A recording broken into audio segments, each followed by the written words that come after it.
Halo pemirsa, kembali bersama Akademi Al-Yarkam.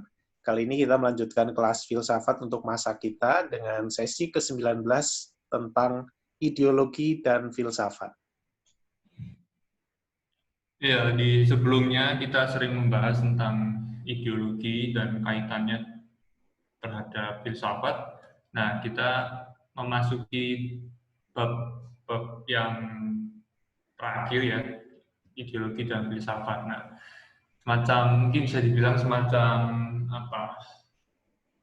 Mengingatkan kita kembali gitu ya, menyegarkan ingatan kita bahwa kita perlu ya untuk berhati-hati dengan ilusi yang berkembang, yang beredar selama ini, bahwa filsafat ini memiliki kapasitas kemampuan ya yang omnipoten, yang maha kuasa gitu, untuk meletakkan ideologi di bawahnya atau mensubordinasi ya ideologi, elemen-elemen ideologi berada di dalam rangkulannya filsafat gitu.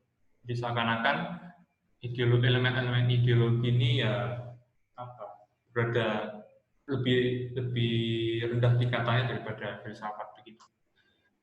Nah, setelah filsafat ini menyatukan ya elemen-elemen ideologi yang berserakan di sana sini, akhirnya pada ujungnya filsafat itu melayani kepentingan penguasa ya. Jadi misalnya kita lihat ya zaman feodal, misalnya ya filsafat sering bersamakan atau berrelasi dengan teologi gitu ya, untuk menjustifikasi kekuasaan dari kelas penguasa. Kemudian juga misalnya di era kapitalisme juga filsafat untuk melayani ya kepentingan kelas borjuis begitu.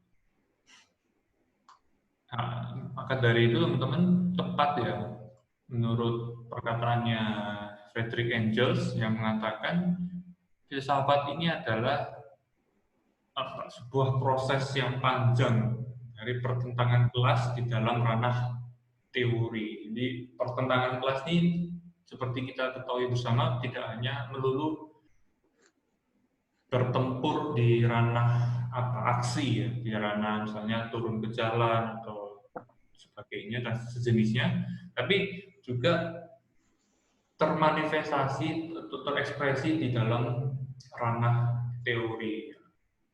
Karena itu filsafat ini juga mempunyai peranan penting ya di dalam pertentangan antar kelas gitu.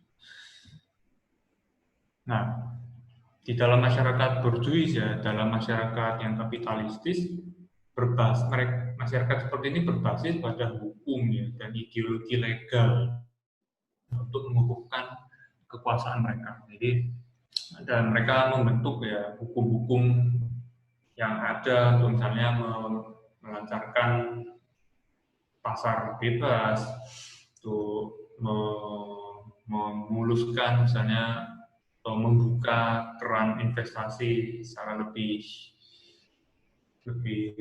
ganas gitu ya.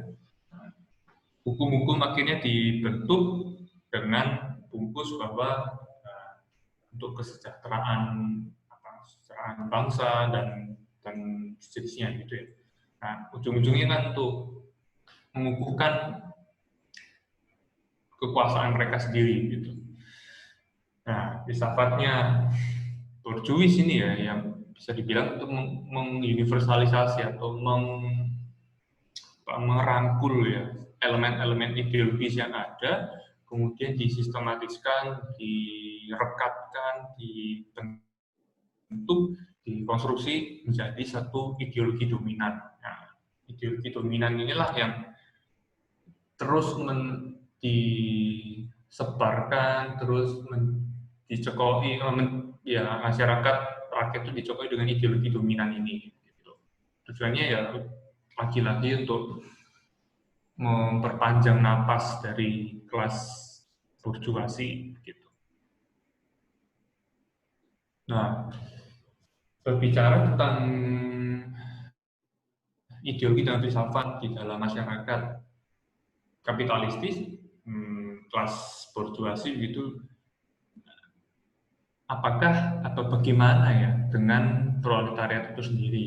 Tentu saja proletariat, kelas pekerja butuh ideologi untuk menyatukan kekuatan melawan ideologi borjuis pula.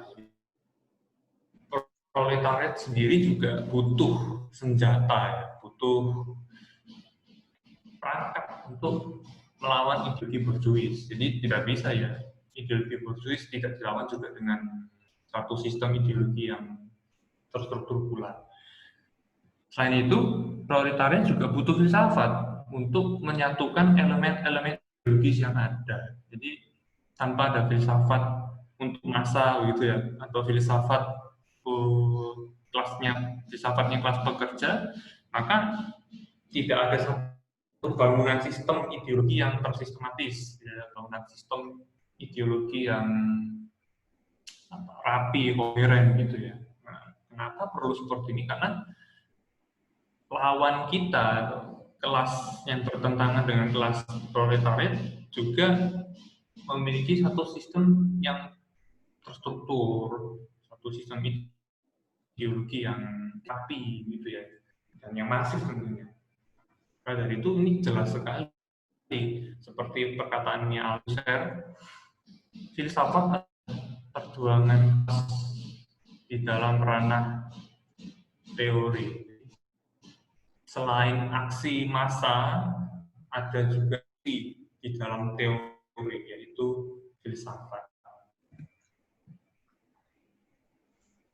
Ya, teman-teman jangan lupa terus dukung Akademi Aliarkam dengan subscribe, like, follow, komen, add, dan share akun-akun media sosial kami di YouTube, Instagram, dan Facebook. Sampai jumpa di sesi berikutnya.